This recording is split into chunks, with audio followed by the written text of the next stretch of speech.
আসলে সারা পৃথিবীর মতো আমরাও এখানে সিওপিডি দিবস পালন করতে যাচ্ছি।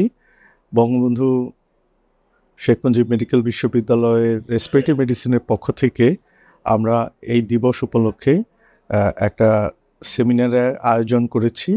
যাতে করে আমাদের রেসপিরেটরি মেডিসিনের এবং অন্যান্য মেডিসিনের ফেজ এ, ফেজ বি রেসিডেন্ট যারা আছে তারা আসবেন, শুনবেন এবং আমরা এবার একটু স্পেশাল যেটা করেছি, সিওপিডি নিয়ে যে গবেষণা করা যায় এরকম প্রায় ২০টা টপিকস নিয়ে আমরা একটু আলোচনা করব, যেখানে স্কোপ আছে সিওপিডি নিয়ে গবেষণা করার।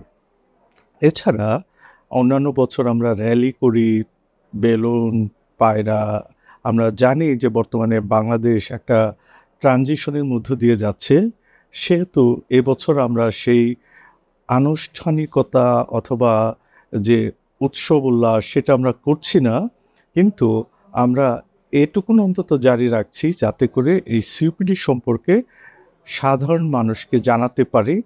কারণ সিওপিডি হওয়ার জন্য মূল কারণ হচ্ছে ধূমপান, এবং সাধারণ মানুষ যদি সচেতন না হয়, ধূমপান ত্যাগ না করে, তাহলে এই দিবসের আসলে কোনো কার্যকারিতা থাকে না। সেজন্য আমরা সেমিনারের আয়োজন করছি, জানানোর চেষ্টা করছি, বিভিন্ন মিডিয়াকে বলার চেষ্টা করছি যে ধূমপান থেকে বিরত থাকুন এবং সিওপিডি থেকে নিজেকে রক্ষা করুন।